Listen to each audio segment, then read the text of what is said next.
Welcome to the lecture number 13 of HVDC transmission system. It is based on the control characteristic. So in previous lecture we learned about the ideal characteristic, actual characteristic and combined rectifier inverter characteristic of HVDC transmission system.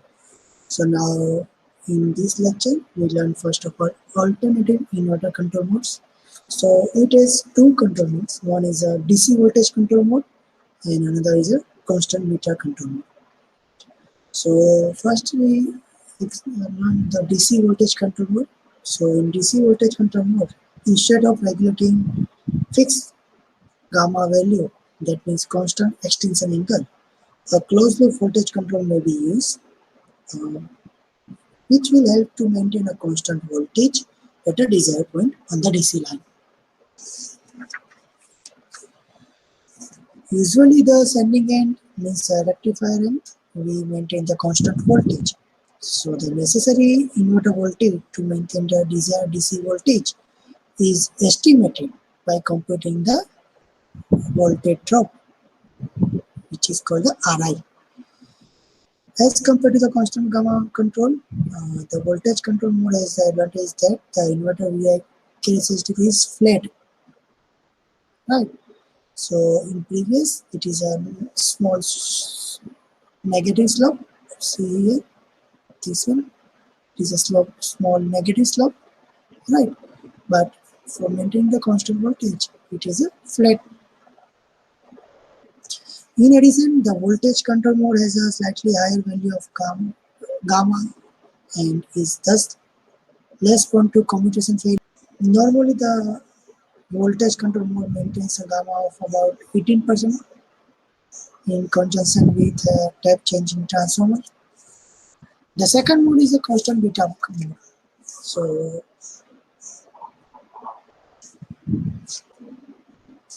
with constant beta, the VI characteristic of the inverter has a positive slope, which is shown in this figure. It is a positive slope. At low loads, the constant beta gives the additional security against commutation failure. However, at higher current, the minimum gamma may be encountered. The constant beta control mode is not used for normal operation. It is viewed as a backup type of control mode, useful for acting directly upon the firing angle during transient condition. So both this mode, the voltage control mode and the constant beta control mode, which helps for preventing the commutation failure. The next is a mode stabilization.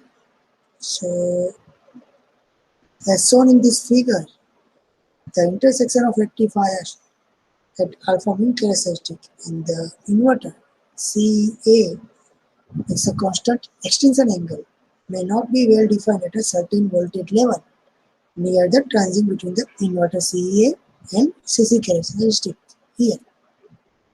See, in this region, a small change in the AC voltage with a large change in the direct current.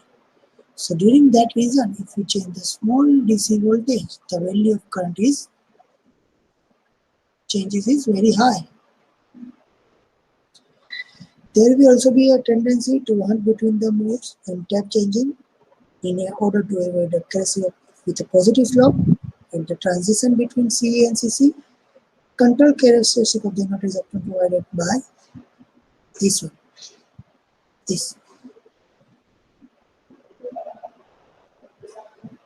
It controls the direct voltage with a voltage feedback loop. So this is the mode stabilization, right?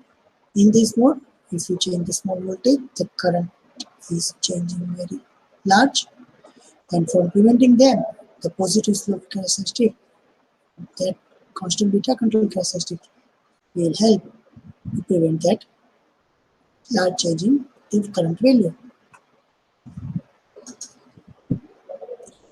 Tap change control.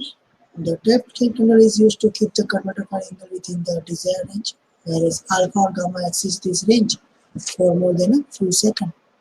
So if your alpha and gamma exceed the range, after that you can apply the tap changing control.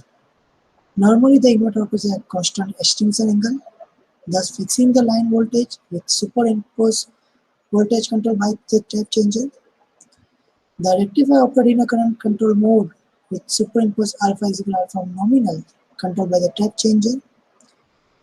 So in tap changing, the alpha is a nominal value.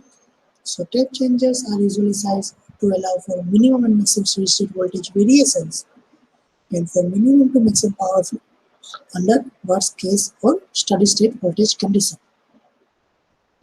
Hunting of time changer is avoided by having a deadband wider than the step size. Now the following limits have to be recognized when establishing the current order. The first limit is our maximum current limit. So the maximum short term current is usually limited to 1.2 to 1.3 times the normal full load current to avoid the thermal voltage or thermal damage to valves. The another one is the minimum current limit. At low value of current, the ripple in the current may cause it to be discontinuous or intermittent. So in a 12 pulse operation, the current is then interrupted 12 times per cycle. And this is objectionable because of the high voltage LdI by dt induced in the transformer windings and the DC reactor by the high rate of change of current at the instant of interruption. So at low value of direct current, the overlap operation is objectionable even with continuous current if the overlap is too small. With a very small overlap, the two jumps in direct voltage at the beginning and end of commutation merge to from one jump twice as large, resulting in increased stress on the wall.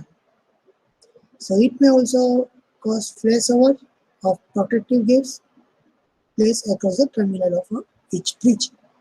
So these two limits is very important. Now the next is the voltage dependent current order limit. So under low voltage condition, it may not be desirable or possible to maintain the rated direct current or power for some reason. The first reason is when voltage at one converter drop by more than about 30%, the reactive power demand of the converter is increases, and this may have an adverse effect on the AC system. A higher value of alpha and gamma at the converter side necessary to control the current, and which causes the increase in reactive power. And for reducing the AC system voltage level, also significantly decrease the reactive power supplied by the filter and capacitors. The second reason is at reduced voltages, there are also risks of communication failure and voltage instability. So this problem associated with operation under low voltage condition may be created by using a voltage dependent current order limit, which is known as a VDCOL, voltage dependent current order limit. It is used for under low voltage condition. The VDCOL characteristic may be a function of the AC commuting voltage or DC voltage. The two types of VDCOLs are illustrated, which is shown in this figure. The first one is the current limit as a function of alternating voltage, and the second one is the current limit as a function of a direct voltage. The inverter characteristic in inverter static VI characteristic including VDCOL, which is shown in this figure. It is preserve the current margin. The general practice is to transiently reduce the current order through voltage dependent current limit. And for VDCOL operation, the measured direct voltage is passed through a first order time lag element, and generally this time lag is different from increasing or decreasing a voltage condition. While voltage is going to the down, the first VDCOL action is required, and hence the time lag is small. If the same short time lag is used during voltage recovery, it may lead to oscillation and possibly instability. And for preventing this, the large time lead is used when direct voltage is declining. So for recovering the direct voltage, we can use a large time lag in HVDC transmission system. Thank you.